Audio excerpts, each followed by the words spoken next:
A couple set off on their anniversary hunting trip into the Michigan wilderness. But they never returned, vanishing without a trace into the vast forest. Then, 2 years later, their dog suddenly shows up on the porch, injured, emaciated, and carrying a secret that would trigger a chain of events exposing an unthinkable nightmare. Elizabeth Spence pushed herself up from her knees, wincing as her arthritic joints protested the movement. The Michigan sun beat down on her weathered hands as she pulled another weed from around her tomato plants. At 72, the garden work seemed to get harder each year, but she'd be damned if she'd let the weeds take over. Not after all the work she'd put into this patch of earth over the decades. Just a few more, she muttered to herself, eyeing the row of vegetables that still needed attention. But the timer she'd set in the kitchen began its insistent beeping, reminding her of the pot roast simmering on the stove. With a grunt of effort, she leveraged herself to her feet, one hand pressed against her lower back. The walk to the house seemed longer than it used to. Each step up the wooden porch stairs sent a twinge through her knees. She'd been putting off this garden work for weeks, but with Niels busy at his job and Dean, she stopped that thought before it could fully form. 2 years. 2 years since Dean and his wife Jocelyn had gone hunting and never come back. Elizabeth reached for the screen door handle, already thinking about the carrots she needed to add to the roast, when movement on the porch caught her eye. She turned, expecting maybe a raccoon or stray cat. The trowel clattered from her nerveless fingers. There, lying on the worn wooden boards of her porch, was a dog. But not just any dog. Even through the matted, filthy fur and the shocking thinness of his body, she recognized him instantly. Rufus, Dean's Irish wolfhound. Elizabeth stumbled backward, her hand flying to her chest where her heart had begun a wild, painful rhythm. "No," she whispered, blinking hard. "No, it can't be." The dog lifted his head weakly at the sound of her voice. One of his front legs was wrapped in what looked like a makeshift bandage, stained and filthy. His ribs showed starkly through his coat, and there was a raw, infected wound on his forehead. But those eyes, those gentle brown eyes that had always looked at Dean with such devotion, they were unmistakably Rufus's. "Oh, my God!" Elizabeth gasped, her legs threatening to give out. She gripped the porch railing, unable to look away from the impossible sight before her. 2 years. The dog had been missing for 2 years, along with Dean and Jocelyn. The search parties had found nothing. No bodies, no gear, no trace of them, or Rufus, in those vast Michigan woods. With shaking hands, she fumbled for her phone in her pocket, nearly dropping it twice before managing to dial 911. 911, what's your emergency? "This is Elizabeth Spence," she managed, her voice barely above a whisper. I need officers at my house immediately. My son's dog just showed up. My son who's been missing for 2 years. "Ma'am, can you repeat that?" "Dean Spence's dog," she said more firmly, though her voice still shook. "My son is DEA agent Dean Spence. He went missing 2 years ago with his wife Jocelyn while hunting. Their dog just appeared on my porch. He's injured badly. Please, send someone now." "Units are on their way, Mrs. Spence. Are you safe? Is anyone else there?" "Just me and the dog. He can barely move." "Oh, God, what does this mean? Where's my son?" "Stay on the line with me, ma'am. Officers will be there shortly." Elizabeth sank down onto the porch steps, keeping her eyes on Rufus. The dog's tail gave a weak thump against the boards, as if he recognized her too. She wanted to go to him, to comfort him, but her legs wouldn't cooperate. All she could do was stare and whisper, "Where's Dean, boy? Where's my son?" The wail of sirens grew louder, and within minutes, 2 patrol cars pulled into her driveway. Officers Morrison and Bradley. She recognized them both. They'd been part of the initial search when Dean disappeared. "Mrs. Spence," Officer Morrison said gently, approaching slowly. His eyes widened when he saw the dog. "Jesus, is that really?" "It's Rufus," Elizabeth confirmed, tears streaming down her face now. "It's Dean's dog." Officer Bradley was already on his radio, calling for additional units and a veterinarian. Morrison knelt beside the dog, careful not to startle him. "Hey there, boy. You've had a rough time, haven't you?" He looked up at Elizabeth. "We need to get him medical attention immediately, and we'll need to take you to the station, Mrs. Spence. The detectives will want to speak with you right away." "But what about searching? If Rufus is alive, maybe Dean—" "We'll handle everything," Morrison assured her. "Let's focus on getting you and the dog somewhere safe first." More vehicles arrived: an animal control van with a veterinarian, 2 more patrol cars, and an unmarked detective's vehicle. Elizabeth watched in a daze as the vet, a young woman with gentle hands, carefully examined Rufus where he lay. "Severe malnutrition, dehydration," the vet murmured. "This wound on his head is infected. The leg, someone tried to bandage this, but it's been a while. We need to get him to the clinic immediately." They loaded Rufus onto a special stretcher, the dog whimpering softly, but too weak to resist. Elizabeth found herself in the back of Officer Morrison's patrol car, heading to the station. Her mind raced with questions. How had Rufus survived 2 years in the wilderness? Who had bandaged his leg? And most importantly, what had happened to Dean and Jocelyn? The familiar building of the police station came into view, but it felt surreal, like she was watching someone else's life unfold. Officers held doors for her, guided her to a comfortable interview room. Not the stark interrogation rooms she'd seen on TV, but a softer space with padded chairs and a coffee maker in the corner. "Mrs. Spence, I'm Detective Walsh," a woman in her 40s introduced herself. "I know this must be overwhelming. Can I get you some water? Coffee?" "Where's the dog?" Elizabeth asked. "I need to know he's being taken care of." Dr. Hernandez from the Emergency Veterinary Clinic is with him now. She'll update us as soon as she can. Right now, I need you to tell me exactly what happened. More people filed in. Detectives she recognized from Dean's department at the DEA, uniformed officers who'd known her son. The small room grew crowded with concerned faces. Elizabeth recounted finding Rufus, her voice growing steadier as she spoke. The detectives took notes, asked careful questions. When did she last see the dog before today? What was his condition then? Had she noticed anything unusual around her property recently? "The bandage on his leg," Detective Walsh said thoughtfully. "That's not something a dog could do to himself. Someone helped him." "Then someone's seen him," Elizabeth said urgently. "Someone knows something."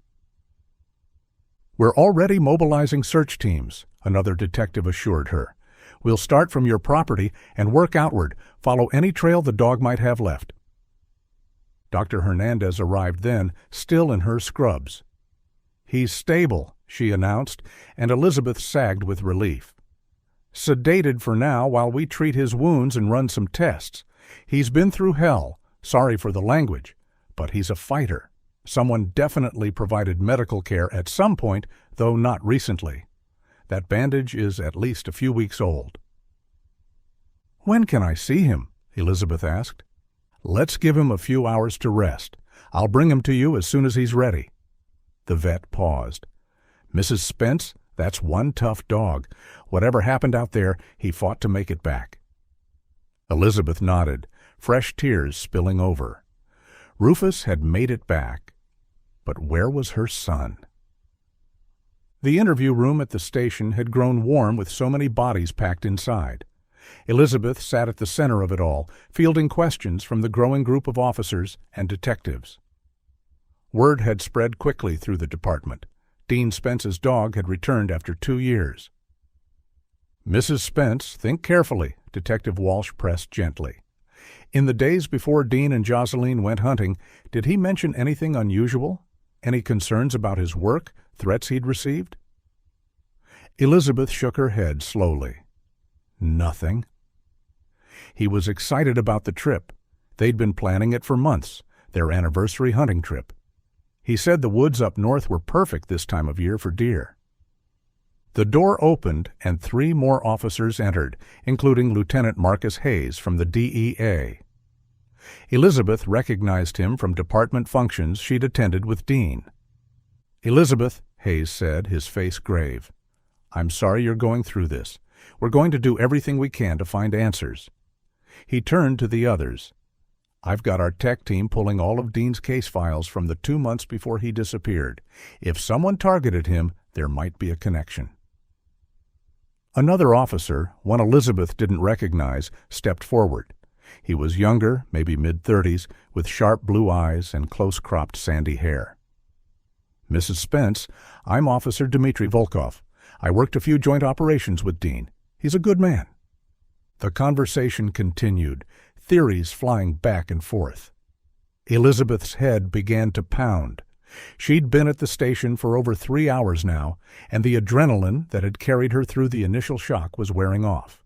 Her arthritis was flaring badly, joints stiffening from sitting in the same position. "I think Mrs. Spence has had enough for now," Officer Volkov said suddenly, noticing her discomfort. "Perhaps someone should take her home. She needs rest, and we need to coordinate the search teams anyway."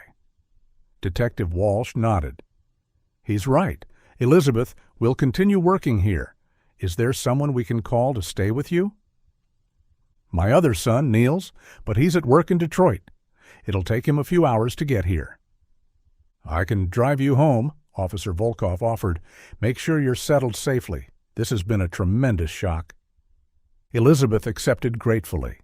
Her own car was still at home, and she wasn't sure she could manage the drive anyway, with her hands shaking as they were. As they prepared to leave, Dr. Hernandez called with an update.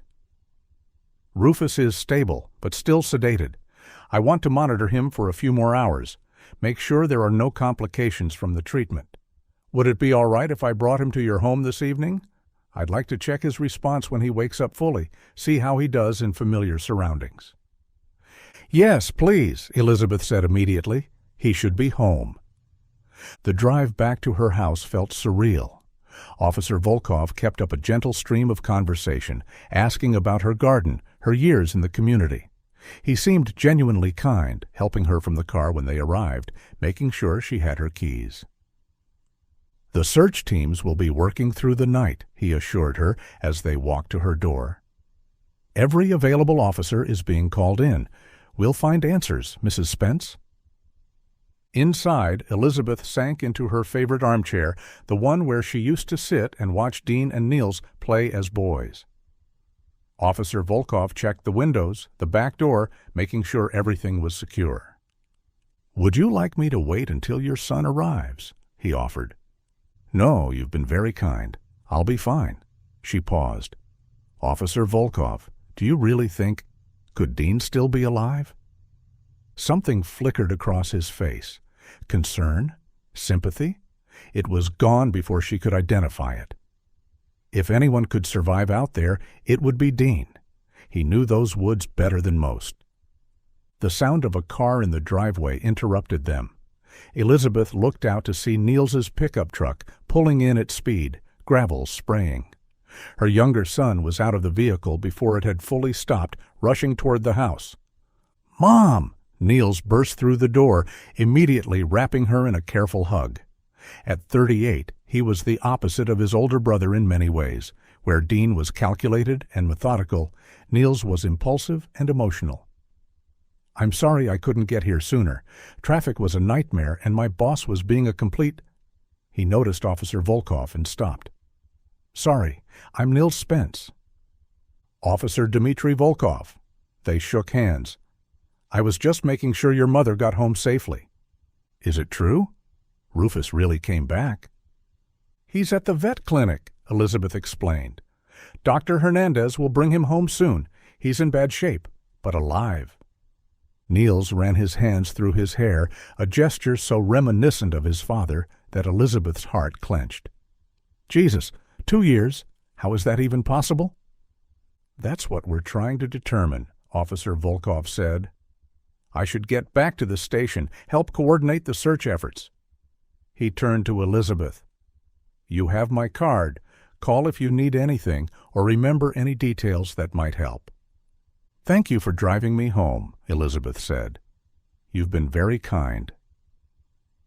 Volkov was just stepping off the porch when another vehicle turned into the driveway, a van with emergency veterinary services emblazoned on the side. Dr. Hernandez was behind the wheel. "Perfect timing," the vet called out, climbing from the van. "He's starting to wake up. I'll need help getting him inside." Officer Volkov immediately turned back. "I'll help."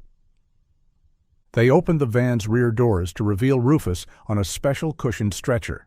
The dog's eyes were open, but still glazed from sedation. His head lifted slightly at the sound of voices. "Easy, boy," Dr. Hernandez soothed. "Let's get you—" The transformation was instantaneous. The moment Rufus's gaze landed on Officer Volkov, the dog exploded into motion. Despite his weakened state and the sedation still in his system, he lunged upward, a deep growl rumbling from his chest. His lips pulled back, showing teeth, and he barked with a ferocity that made everyone step back. "Whoa!" Niels exclaimed, moving protectively in front of his mother. Rufus continued to bark and snarl, his entire focus on Officer Volkov, who had taken several steps backward, hands raised. "It's okay," Volkov said, though Elizabeth noticed he'd gone pale. "I probably smell like my K9 unit. Duke was in my patrol car all morning. Dogs can be territorial about that." But Rufus wasn't backing down. Despite Dr. Hernandez's attempts to calm him, he continued to growl, hackles raised, eyes never leaving the officer. "Maybe you should go," Niels suggested. "We can handle it from here." Volkov nodded, attempting a laugh that didn't quite reach his eyes. "Yeah, probably best. Duke's a German shepherd, very different energy from a wolfhound. Rufus probably thinks I'm bringing competition into his territory." He backed toward his patrol car. I'll check in tomorrow, make sure everything's okay." Only after the patrol car had pulled away did Rufus begin to calm, though he kept looking toward the road, a low rumble still in his throat. "That was strange," Dr. Hernandez mused. "In my experience, dogs don't usually react that strongly to just a scent, especially not in Rufus's condition." "Well, let's get him inside," the vet said. "He needs rest, and I want to monitor him for a few more hours. Mrs. Spence, do you still have his bed? Familiar items will help." "Everything's just as they left it," Elizabeth said softly. "I couldn't bear to change anything." As they carefully carried Rufus into the house, Elizabeth couldn't shake the image of the dog's reaction to Officer Volkov. In all the years Rufus had been part of their family, she'd never seen him act that aggressive toward anyone. Dr. Hernandez had left an hour ago, satisfied that Rufus was stable enough to remain in Elizabeth's care. The dog now lay on his old bed in the corner of the living room, the same spot where he'd always kept watch when Dean and Jocelyn visited. His breathing was steady but labored, ribs visible with each rise and fall of his chest. Niels sat across from his mother at the kitchen table, 2 cups of coffee growing cold between them. The familiar ritual of sharing coffee felt strange under these circumstances. The same table where they'd gathered for countless family meals, now heavy with unspoken fears. "He loved that dog more than anything," Niels said quietly, watching Rufus sleep. "Remember when he first brought him home? Jocelyn was so mad. You didn't tell me he'd be the size of a small horse." Elizabeth managed a weak smile. But she fell in love with him just as fast, used to sneak him treats when she thought Dean wasn't looking. "Dean always knew," Niels added. "He'd pretend he didn't see." They lapsed into silence. Elizabeth's arthritis was acting up worse than usual, stress making her joints feel like they were full of ground glass. She rubbed her swollen knuckles absently. "Mom, that reaction to the officer earlier—" Niels started. "I know. It was strange. Dean always said Rufus could read people better than any person could. Remember that time with the contractor who tried to overcharge them for the deck repair? Rufus wouldn't let the guy in the house. And Dean was right not to trust him, Elizabeth recalled. Found out later he'd been scamming elderly homeowners all over the county." The phone rang, startling them both. Elizabeth's heart jumped. Every call now carried the weight of possibility. She answered with trembling fingers. "Mrs. Spence, this is Detective Walsh. I wanted to give you an update on our search efforts." "Yes?" Elizabeth put the phone on speaker so Niels could hear. "We've had teams in the forest since this afternoon. We were able to locate what we believe are Rufus's tracks, leading from the deeper woods toward populated areas. The K-9 units followed the trail for several miles." "And?" Niels leaned forward. Walsh's voice was carefully neutral. "The trail is old, Mrs. Spence. Days, maybe weeks. It seems to meander significantly, the pattern you'd expect from an animal foraging, hunting, surviving on its own. We lost it at several stream crossings." "But someone bandaged his leg," Elizabeth protested. "Someone helped him." "Yes, that's unusual. We're exploring the possibility that maybe a hunter or hiker came across him at some point and provided basic first aid. But honestly, Mrs. Spence, that bandage is crude. It could have been there for quite some time. In this wilderness, it's not uncommon for people to help injured animals they come across without reporting it." "What are you saying?" Nils's voice had an edge to it. Detective Walsh sighed audibly. "Based on what we're seeing, the dog's condition, the meandering trail, the time frame, our working theory is that Rufus has been surviving in the wilderness for the past 2 years. Dogs are remarkably adaptable, especially a breed as hardy as an Irish wolfhound. He would have been able to hunt small game, find water sources." "You think my son is dead?" Elizabeth's words were flat, not a question. "Mrs. Spence, I know this isn't what you want to hear, but 2 years in those woods with no confirmed sightings, no evidence of camps or shelters beyond what we found in the initial searches. The most likely scenario is that Dean and Jocelyn encountered some kind of accident, a fall, perhaps, or wildlife. The dog survived because he's a dog. They're built for survival in ways humans aren't." "That's bullshit," Niels snapped. "My brother was DEA. He was trained for survival situations. He knew those woods like the back of his hand." "I understand your frustration." "No, you don't. You're writing them off based on a few hours of searching and some dog tracks." "Mr. Spence, we're not writing anyone off. The search will continue. We'll have teams out there for days, maybe weeks. We'll search every cave, every ravine, every possible shelter. But I wanted to be honest with you about what we're finding so far." Elizabeth closed her eyes. "Thank you for the update, Detective. We'll call immediately if anything changes. Try to get some rest." After she hung up, Niels slammed his fist on the table. "They're giving up already, just like 2 years ago." "They searched for months back then," Elizabeth reminded him gently. "Not good enough. Dean wouldn't just die out there. And even if something happened, there would be evidence. Bodies don't just disappear." "Animals—" Elizabeth couldn't finish the sentence. "No." Niels stood abruptly. "I don't accept that. Look at Rufus. He made it back. He found his way home after 2 years. That dog wouldn't leave Dean unless—" He paused, his anger deflating slightly. "Unless he had no choice." They both looked at the sleeping dog. Even in rest, Rufus's face showed signs of his ordeal. Scars that hadn't been there before, a chunk missing from one ear, that terrible wound on his head still raw, despite the vet's treatment. "What happened out there, boy?" Elizabeth whispered. "Where's my son?" Rufus's eyes opened slightly at the sound of her voice, tail giving a single weak thump before he drifted back to sleep. "The bandage means someone helped him," Niels said firmly. "Someone, somewhere, knows something. The police just need to look harder." "Accidents happen, Niels. Even to experienced people. Remember that park ranger last year who—" "Don't?" Niels spun to face her. "Don't compare Dean to some random hiker. He knew those woods better than anyone. He'd been hunting there since he was 12, and he'd never ever put Jocelyn in danger." "I know that." "Do you? Because you're sitting there listening to that detective's theories like they mean something. Like Dean and Jocelyn just, what, fell off a cliff? Got eaten by bears? With no trace?" Elizabeth flinched at the harsh images. The search teams gave up after 3 months, just like they're giving up now. Niels ran his hands through his hair in frustration. They see Rufus and think, oh, the dog survived in the wild for 2 years. The humans must be dead. But what about the bandage, Mom? What about the fact that Rufus made it home at all? He wouldn't leave Dean unless something forced him to. Or unless Dean told him to, Elizabeth said quietly.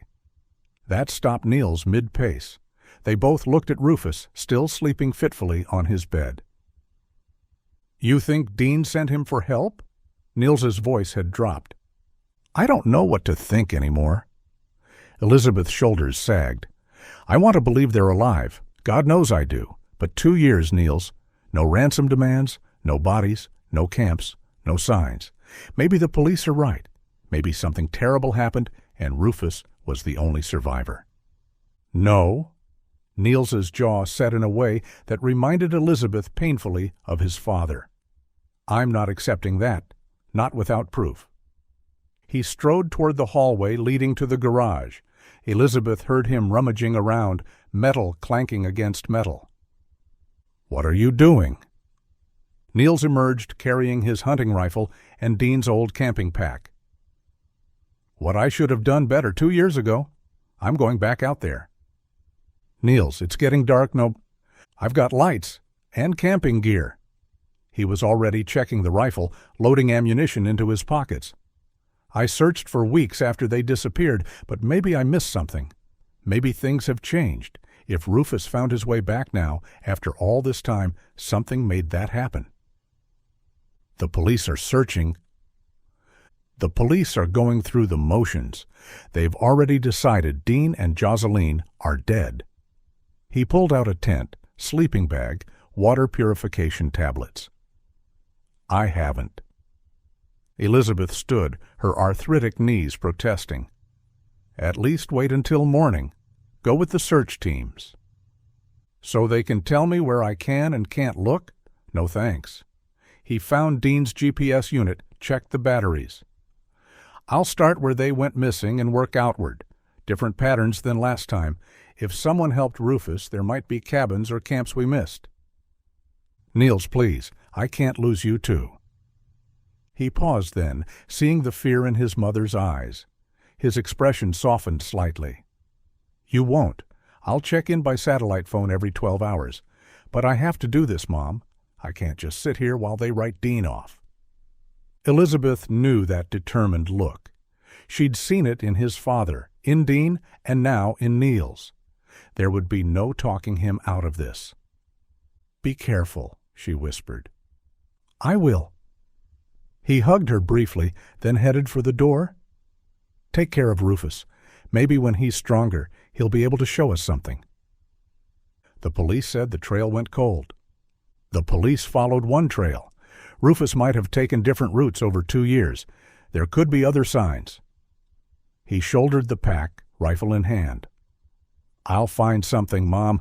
Whatever happened out there, I'll find the truth. Elizabeth watched from the doorway as Niels loaded his truck, every movement sharp with purpose. She wanted to stop him, to keep her remaining son safe, but she understood his need to act. The not knowing was its own kind of torture. As the truck's taillights disappeared into the gathering darkness, Elizabeth closed the door and returned to Rufus's side. The dog's eyes were open now, watching her with an ancient sadness. He's going to look for them, she told the dog unnecessarily. Just like you did, I suppose. Rufus whined softly, his gaze moving to the door as if he too was watching Niels leave. Elizabeth settled into her chair, one hand resting on the dog's head. Whatever secrets those woods held, she prayed they would finally give them up. The house felt too quiet with Niels gone. Elizabeth sat in her armchair beside Rufus's bed, the only sounds the ticking of the grandfather clock in the hallway and the dog's labored breathing.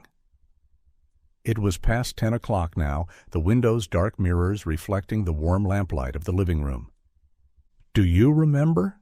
All those Sunday dinners, you under the table hoping for scraps?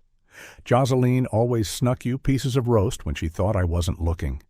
Her voice caught. I miss them so much. I keep wondering, will I ever see my boy again? Will he walk through that door like you did? She knew she was being maudlin, talking to a dog about her fears, but who else was there? Niels was out in those dark woods, chasing shadows and hope. Her arthritis was too bad tonight to call her sister in Florida. Holding the phone that long would be agony. So she sat with Rufus, 2 survivors keeping vigil together. The police think they're gone, she whispered. They think you lived wild all this time, that Dean and Jocelyn had an accident. But you wouldn't leave him, would you? Not unless you had to. Not unless he told you to go. A sharp knock at the door shattered the quiet. Elizabeth's heart leaped. Niels must have changed his mind, decided to wait until morning after all. She pushed herself up from the chair, joints protesting, and shuffled to the front door. Through the peephole, she was surprised to see Officer Volkov standing on her porch, his uniform crisp despite the late hour. He was holding what looked like a manila folder. Elizabeth opened the door part way. Officer Volkov? It's rather late. I apologize, Mrs. Spence, he said, and he did look genuinely apologetic. I know it's after 10, but I've been going through old case files at the station, cross-referencing some of Dean's DEA work with missing persons reports from the last few years. I think I might have found something. A lead? Possibly. There are some connections I'd like to show you, get your input on. I was going to wait until morning, but I saw your lights were still on, and I thought you'd want to know immediately if there was any new information. Of course, yes, come in. The moment she began opening the door wider, Rufus exploded into a frenzy of barking. Despite his weakened state, he struggled to his feet, lips pulled back in a snarl, his focus laser-sharp on Officer Volkov. Rufus! No exclamation mark. Elizabeth turned back to the dog, shocked by the intensity of his reaction. Stop that! But Rufus continued his aggressive display, actually trying to lunge forward despite his injuries. His barking was so loud it hurt Elizabeth's ears. I'm so sorry, she said to Volkov, who had taken a step back from the doorway. I don't know what's gotten into him. Ever since he came back, he's been acting so strange. It's all right, Volkov said, though Elizabeth noticed he kept his hand near his service weapon. Trauma can change an animal's behavior significantly. Let me put him in his crate. Just give me a moment. It took considerable effort to get Rufus into the large wire crate they kept in the corner of the living room. He fought her the whole way, something he'd never done before, and continued barking even after she'd latched the door. Hush now, she said firmly. That's enough. Officer Volkov is trying to help us. She returned to the front door, embarrassed and flustered. I'm so sorry about that. Please, come in. Would you like some coffee? I just made a fresh pot. That would be wonderful, thank you. Volkov stepped inside, his eyes immediately scanning the living room. It must be difficult being here alone with everything that's happened. Niels was here earlier, but he's gone to search the woods himself. Couldn't wait for morning. Elizabeth led the way toward the kitchen, noting that Rufus's barking had shifted to a low, continuous growl. He's convinced the police aren't doing enough. Family often feels that way, Volkov said, following her. It's natural to want to take action, to feel like you're doing something. Yes, I suppose so. Now, you said you found some connections in old files? I did. Some very interesting patterns that might explain. Elizabeth had just turned to ask him to have a seat at the kitchen table when she felt something soft press against her face. The sharp chemical smell hit her nostrils a split second before she understood what was happening. A cloth over her mouth and nose. Chloroform her mind supplied uselessly as she tried to struggle, but Volkov was stronger, younger, and had the element of surprise. One arm wrapped around her waist, holding her against him, while the other kept the cloth firmly in place. Elizabeth's arthritic hands clawed weakly at his arm, but already the edges of her vision were going dark. "I'm sorry about this," she heard him say, his voice sounding very far away. "But your son made this necessary." Her legs gave out. The kitchen tilted sideways. Through the growing darkness, she could hear Rufus going absolutely wild in his crate, barking and snarling and throwing himself against the wire walls. "He tried to warn me," she thought muzzily. "He knew. He tried to tell me." The last thing she heard before the darkness claimed her completely was Rufus's desperate barking and the sound of her body hitting the kitchen floor. Consciousness returned slowly, bringing with it a pounding headache and the taste of chemicals in her mouth. Elizabeth's eyes fluttered open to harsh fluorescent lighting and concrete. She was sitting on a cold floor, her back against something hard. When she tried to move, she realized her hands were bound behind her. "Ah, you're awake?" Officer Volkov stood a few feet away, no longer the helpful, concerned officer from before. His uniform was gone, replaced by dark civilian clothes. The friendly mask had dropped entirely, revealing cold calculation in those blue eyes. "Why?" Elizabeth's voice came out as a croak. "Why are you doing this?" "Because your son couldn't leave well enough alone," Volkov replied matter-of-factly. "He had to play hero, had to send that damn dog for help." Elizabeth's mind struggled to process this. "You mean Dean is alive?" "For now." Volkov pulled out his phone, typed something quickly. Though that may change depending on how cooperative everyone decides to be. Two men entered through a metal door Elizabeth hadn't noticed. They were large, rough-looking, with the kind of faces that had seen violence and hadn't minded it. They spoke rapidly to Volkov in what Elizabeth recognized as Russian, though she couldn't understand the words. Their tone was angry, aggressive. Volkov responded in the same language, gesturing toward Elizabeth. One of the men spat on the floor and said something that sounded like a curse. "Get her up," Volkov said in English. "Time for a family reunion." The two men hauled Elizabeth to her feet, ignoring her gasp of pain as her arthritic joints protested. Her shoulders screamed as they half-dragged her through the warehouse. She tried to take in details. Metal shelving, shipping containers, the smell of motor oil and rust. They were somewhere industrial, but she had no idea where. They passed through another door into a connected warehouse space. This one was darker, with only a few overhead bulbs providing dim illumination. Volkov led them to what looked like a storage room that had been walled off with plywood, creating a crude cell. He produced a key and unlocked a padlock on the door. "Your son has been our guest for quite some time, Mrs. Spence. I'm sure he'll be thrilled to see you." The door swung open, and Elizabeth's knees nearly buckled. There, in the corner of the small room, was a figure that barely resembled her son. Dean was skeletal, his once strong frame reduced to skin stretched over bones. His hair was long and matted, his beard unkempt. He was secured to a support pole with heavy chains, lying on a filthy mattress. His clothes, if they could still be called that, were rags. But it was his eyes that broke her heart. Those familiar brown eyes, so like his father's, now hollow and haunted. One of the criminals walked over and kicked the pole hard, the metallic clang echoing through the space. Dean jerked awake, instinctively trying to curl into himself before he saw who stood before him. "Mom?" His voice was barely a whisper, disbelief and horror warring on his gaunt face. "Number no, no, no." "Dean!" Elizabeth tried to move toward him, but the men held her back. "You see what happens when you make foolish decisions?" one of the criminals said in heavily accented English. "You send dog for help, now your mother pays price too." Dean struggled against his chains, what little strength he had left going into the futile effort.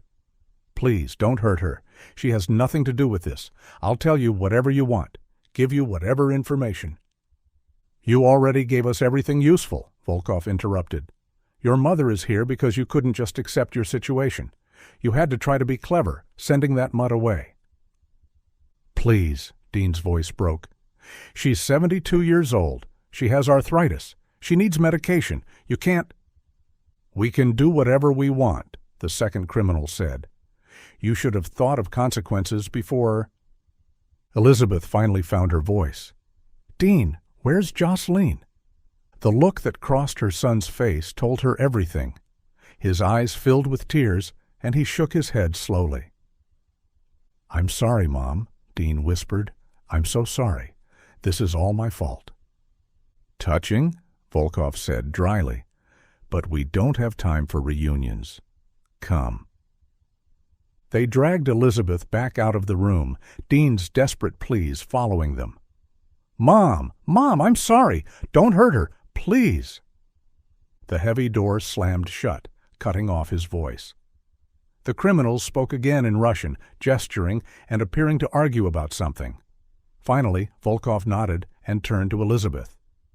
"You'll be kept separately. Can't have you two plotting together." They took her to another part of the warehouse, to a shipping container that had been modified into another makeshift cell. Inside was nothing but a pole fixed to the floor. Volkov produced zip ties and secured her to it, the position immediately sending fire through her arthritic joints. "Please," Elizabeth gasped. "I need something to sit on properly. A mattress, a cushion, anything. My arthritis—" "Not my problem," Volkov said coldly. "Your son shouldn't have sent the dog for help if he cared about your comfort." "How long?" Elizabeth managed. "How long have you had him?" Volkov paused at the container door. 2 years, give or take. Your son has been very useful to our operations. DEA, intelligence, is quite valuable in certain circles." "You forced him to give you information?" "Forced is such an ugly word. Let's say we provided proper motivation, first with his wife, then with the dog. He was much more cooperative after we showed him what happens to those who resist." The implications hit Elizabeth like a physical blow. Jocelyn was dead. They'd tortured Dean for 2 years, used his loved ones against him. "You're a police officer," she said, though it sounded foolish even to her. "I'm a businessman," Volkov corrected. "Being a police officer just provides excellent cover and access. Now, I have things to attend to. Try to get comfortable, Mrs. Spence. You'll be here for a while." Officer Volkov had his hand on the container door when he froze. The sound was unmistakable, multiple vehicles approaching fast, tires crunching on gravel. His hand flew to the radio on his belt. He spoke rapidly in Russian, his voice tight with urgency. The response that crackled back was panicked, the voice on the other end shouting. Even without understanding the language, Elizabeth could hear the fear. Through the thin walls of the container, she heard car doors slamming, many of them. Then a voice she recognized, Detective Walsh, on a megaphone. "This is the police. We have the building surrounded. Come out with your hands up." Volkov spun back to Elizabeth, his face twisted with rage. He pulled out his service weapon, a Glock that looked impossibly large and black in the dim light. "Your son brought this on you," he snarled, rushing back to her. "All of this is his fault." He grabbed the zip ties holding her to the pole, cutting them roughly with a knife. Elizabeth cried out as her arthritic wrists, held in one position too long, screamed in protest. But Volkov didn't care. He hauled her to her feet, spun her around, and pressed the gun to her temple. "Move," he ordered, using her as a shield as he pushed her toward the container door. Outside the container, the warehouse had erupted into chaos. Elizabeth could hear the Russians shouting to each other, the scrape of crates being pushed into defensive positions. Someone was yelling orders in accented English. Volkov dragged her through the warehouse, keeping her body between him and the main entrance. Elizabeth's legs shook, her joints on fire, but the gun at her head kept her moving. "This is your last warning," Detective Walsh's voice boomed through the megaphone. "Release any hostages and surrender peacefully." The response was a burst of automatic weapons fire from somewhere near the main entrance. The warehouse erupted. Elizabeth heard glass shattering, bullets punching through the metal walls with sharp pinging sounds. "SWAT is breaching!" someone shouted. An explosion, a flashbang grenade. Elizabeth's ears rang. More gunfire, the sharp crack of police weapons mixing with the deeper chatter of automatic rifles. Volkov cursed and pushed her faster, trying to navigate through the maze of containers and shelving. They were passing under a wooden support beam when a stray bullet struck it, showering them both with splinters. Volkov instinctively ducked, his grip on Elizabeth loosening for just a moment. It was enough. Elizabeth wrenched herself sideways, her body protesting but adrenaline giving her strength she didn't know she still had. She stumbled, fell, and rolled behind a forklift. "Damn it!" Volkov shouted. He looked between her and his escape route, made a split-second decision, and ran. Elizabeth lay gasping behind the forklift, splinters in her hair, her whole body shaking. The gunfire was intensifying. She could hear officers shouting, "Move, move, move!" and "Contact left!" Dean, she had to get to Dean. Fighting through the pain, she began crawling across the concrete floor. Her knees screamed, her hands were bleeding from the rough surface, but she kept going. The plywood-walled cell wasn't far. She could see it through the chaos, that makeshift corner room where her son was chained. More gunfire erupted near what sounded like a back entrance. Someone was screaming in Russian. Glass crashed.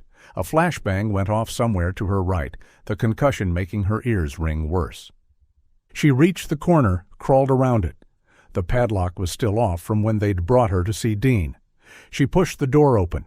Dean was there, trying to sit up on his filthy mattress, chains clanking. His hollow eyes widened when he saw her. "Mom, get down," he whispered urgently. "Get behind something solid." Elizabeth crawled to him, staying low. More gunfire erupted, closer now. She could hear the SWAT team's tactical commands. "Drop your weapons! Hands behind your back!" The commands were in English now, directed at someone nearby. Russian voices yelled back defiantly. 3 quick gunshots, the controlled fire of trained police officers. Then 2 more. Someone started screaming in Russian, the sound full of pain and fear. Another shot cut it short. Then, suddenly, silence, the kind that rings in your ears after chaos. Elizabeth reached Dean, her arthritic joints burning from the crawl across concrete. He stretched his skeletal arms toward her as far as the chains would allow. "I'm sorry, Mom. This is my fault. They took you because I—" "Shh," Elizabeth said, taking his face in her hands, feeling the sharp bones under papery skin. "None of this is your fault." Footsteps approached fast, multiple sets, tactical boots on concrete. "Police! Anyone in here?" The voice was American, professional, but urgent. "Here!" Elizabeth called out, her voice cracking. "We're here! We need help!" Multiple officers rushed in, weapons drawn but pointed low. They swept the room professionally, checking corners. And then, behind them. "Mom!" Niels pushed past the officers, his hunting rifle slung over his shoulder. "Mom! Oh, God!" He stopped short when he saw Dean clearly for the first time. His brother, the strong DEA agent who'd taught him to hunt, who'd always been larger than life, reduced to this skeletal figure chained like an animal. "Jesus Christ," Niels breathed. "Dean?" "It's safe now," the lead SWAT officer said, already on his radio. "Suspects are down or in custody. We need bolt cutters in here."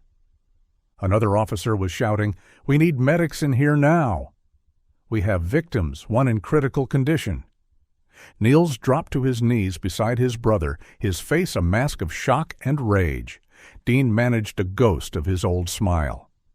"Hey, little brother, you look good." "Don't joke, man," Niels' voice cracked. "Not now, not after—" He couldn't finish.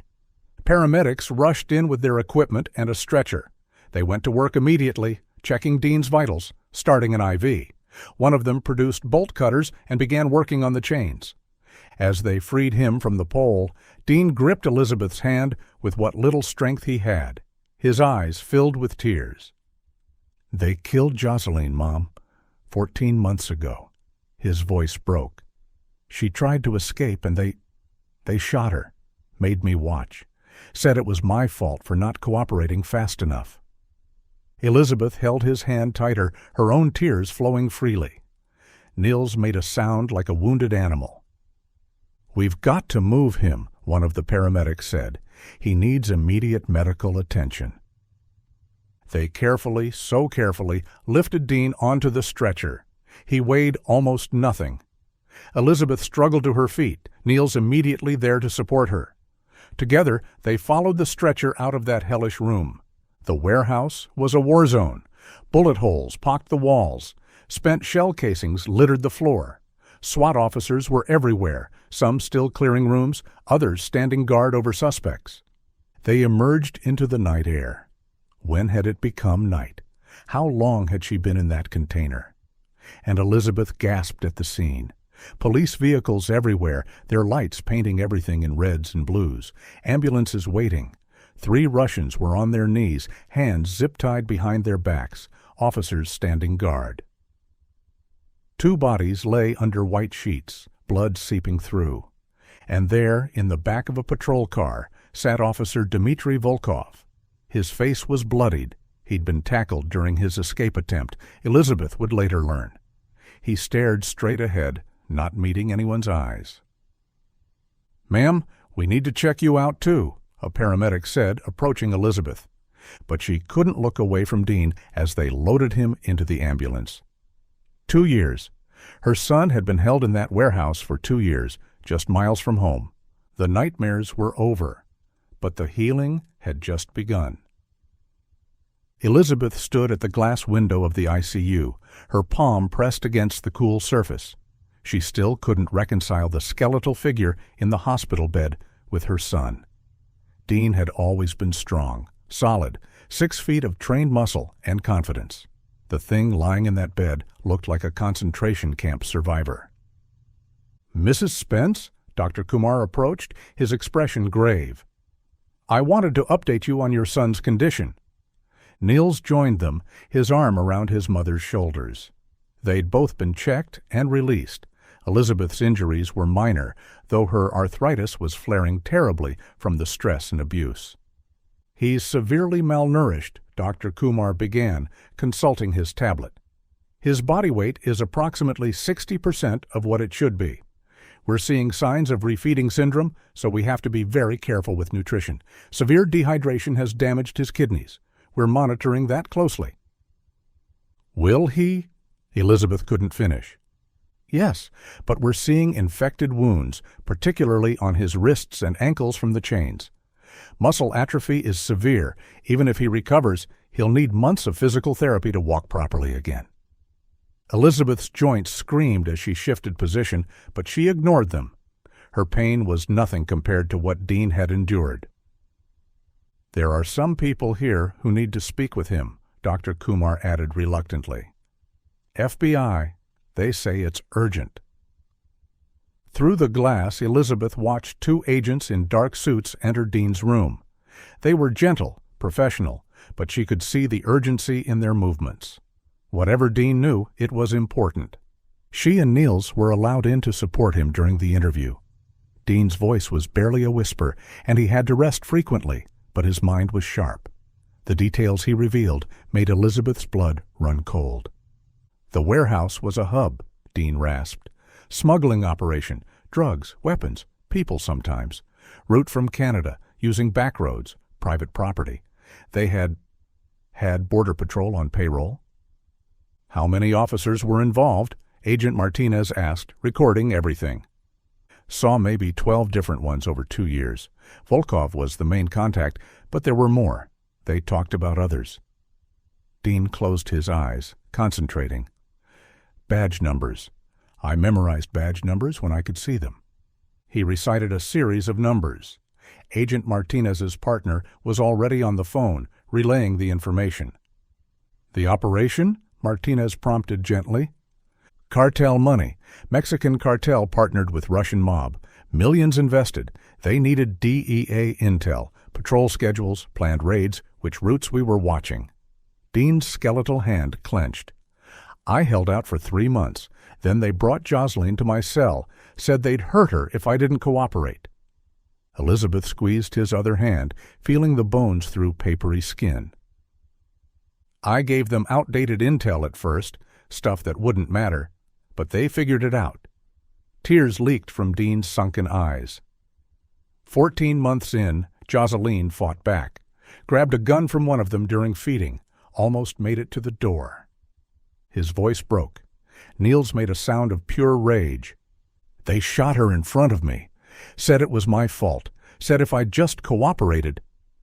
Dean couldn't continue for a moment. After that, they used Rufus. Every time I hesitated, every time I tried to give them false information, they'd hurt him. Burns, cuts, beatings. That wound on his head, that was from 2 weeks ago when I tried to refuse again. But you got him out, Agent Martinez said. Took me months to work it free. Opening was too small for me, but Rufus could squeeze through. I knew he'd find his way home. He knows every trail between here and Mom's house. How did you convince them to bring the dog to you? Told them I was dying, that I'd give them everything, safe house locations, undercover agent identities, but only if I could say goodbye to my dog first. They believed me because I looked dead already. A ghost of a smile. Volkov always underestimated how smart Rufus is. The interview continued for another 20 minutes, Dean providing every detail he could remember. License plates, voices, names mentioned in passing. The FBI agents looked grimmer with each revelation. This wasn't just a kidnapping. It was a massive corruption case that reached into multiple law enforcement agencies. Finally, Dr. Kumar intervened. He needs to rest. As the agents left, one turned back. Mr. Spence, we've already arrested 8 officers based on the raid. Your information will help us get the rest. You've saved a lot of lives. Dean closed his eyes. Couldn't save the one that mattered most. A knock at the door interrupted the heavy silence. Dr. Hernandez, the veterinarian, stood there with a familiar figure. I got special permission, she said softly. Someone wanted to see his dad. Rufus limped into the room, his tail wagging despite his injuries. The dog, who'd been too weak to stand properly just hours ago, had found new strength. He approached the bed carefully, as if understanding how fragile Dean was. Hey, boy, Dean whispered, his skeletal hand reaching out. Rufus gently rested his head on the bed, positioned so Dean could touch him without straining. The dog's eyes never left his master's face. Good boy, Dean breathed. Such a good boy. You did it. You got help. Both man and dog were crying. Dean's tears silent, Rufus's coming out as soft whines. The dog carefully placed one paw on the bed, maintaining contact. Agent Martinez appeared in the doorway one more time. Mrs. Spence, I thought you should know. We've found remains at the warehouse. 3 bodies so far. Your son was right about the murders, and we expect more arrests within the hour. Elizabeth nodded, unable to speak. Justice was coming, but it couldn't bring back Jocelyn or undo 2 years of torture. As the room cleared, leaving just family, Niels moved closer to his brother's bed. Dad would be proud, he said quietly. You never gave up. You survived, and you got Rufus home. Dean's eyes found his brother. I gave them information. People might have died because of what I told them. You were tortured for 2 years, Niels said firmly. You watched your wife murdered. You did what you had to do to survive. No one could blame you for that. Elizabeth thought of Jocelyn, vibrant, laughing Jocelyn who loved hiking and bad action movies and who looked at Dean like he hung the moon. Gone because of greed and corruption. The tears came again, silent and painful. I memorized everything, Dean whispered, his energy fading. Every face, every name, every detail. For her. They're going to pay for what they did to her. Rest now, Elizabeth said, stroking his forehead around the IVs and monitors. Just rest. Dr. Kumar returned. He needs to sleep. You can stay, but please let him rest. The family settled in for their vigil. Niels in an uncomfortable chair, Elizabeth in a recliner a nurse had brought for her arthritic joints. Rufus curled on a blanket on the floor, positioned where he could see Dean, refusing to leave his post. The room was quiet except for the steady beep of monitors and Dean's breathing. Elizabeth settled back, prepared for the long vigil ahead. Her son was home. Damaged, grieving, but home. They would face whatever came next together, the recovery, the trials, the long journey back from hell. For now, it was enough to sit in this sterile room and watch her son breathe. Each rise and fall of his chest a small victory, a defiance of those who'd tried to break him. He'd survived. They'd survived.